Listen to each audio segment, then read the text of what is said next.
او دلته سټریټ فارورډ فایرینګ په ګاډي باندې وشو په هغه کې نور باچا زخمي د پنجابي پوځ وحشت په جنوبي پښتونخوا کې د منظور پښتين پر موټریز کاروان وسوال برید شوی چې یو ملګری ژوبل شوی خو خپله جوړ دی. پاتې جزئیات د ګیلمن پښتين له خولې واورئ او چینل سبسکرایب کړئ. هغه ګیز موږ د جنوبي پښتونخوا کوارډینیټر صوبایي مرکزي مشر باچا په مټ لګېدلی زخمي شوی دی، هسپتال ته یې رسولی دي. دا وخت اوس نور هم د انټیلیجنس د پولیس هر قسمه ادارې خلک راغلی دي، د یو قسم را ایسار کړي دي. د ټولو پښتنو خواست دی په خپل کام په خپل مشر په خپلو ملګرو ننګ وکړي. باید کلي باندې ځای باندې ګاډی مې ښودلی دی، کلي باندې ځای تړلی مو خواست په سوشل میډیا د غږ پورته کړي. د دې ټول د ښه بولسته دا مشر منظور سټریټ فایرینګ کړی دی. اصل کې د دوی د افغانستان مشر ګوندونه دي په جنوبي پښتونخوا کې سیاسي ګوندونه دي، هغه د هر مکتبه یې فکر دي. د هغونه مو خواست دی چې دلته د دې شوي ظلم جبر خلاف غږ هم پورته کړي او ځانونه هم راورسوي.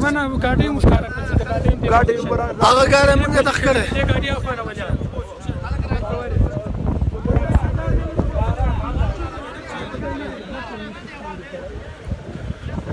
مکمل سټریټ فایر یې کړی ښه.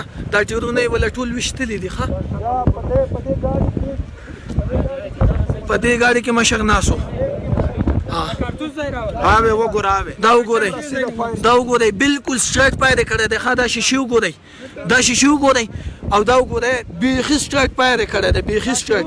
او دلته کې مشر ناست و، دلته کې مشر ناست و. دا وګورئ ښه، دلته کې مشر ناست و. دا ګولۍ وګورئ. دا څومره جبر دی، څومره ظلم دی او دا څومره بربریت د ریاست کې، څومره فرغونیت کوي چې د لکونو کروڑونو په منتخب مشر منظور پښتين سټریټ فایرینګ کوي. یعنې بیخي دا ریاست موږ داسې نه ورته معلومېږو چې تاسو بیخي انسانان هم نه یې. موږ یو پر امن ژوند حق غواړو په دې وطن کې. موږ ته دهشتګردي خو نه کوو. دهشتګرد چې کوم دی هغه خو هر تڼۍ په دې وطن کې ګرځي. موږ د لکونو کروڑونو پښتنو رهبر پښتنو به د خپل مشر ننګ وکړي. دې مشر ستاسو لپاره هر څه په ځان سر او مال په داو لګولي دي. په تاسو نن کوي، نن ستاسو په مشر په سره ورځ مخامخ فایرینګ کوي دا جابر ظالم ریاست. او تاسو دا باید په خپل مشر ننګ وکړي او کلي باندې ځای تاڼه ته دا وخت ځانونه راورسوي. موږ یو ملګری ټپي سوی دی او نور هم دوی ادارو خلک ولاړ دي. دا تاسو لیدلی شئ. تاسو د پاکستانی پوځ د وحشیانه کړنې په اړه څه نظر لرئ؟ کومنټ کې شریک او چینل سبسکرایب کړئ.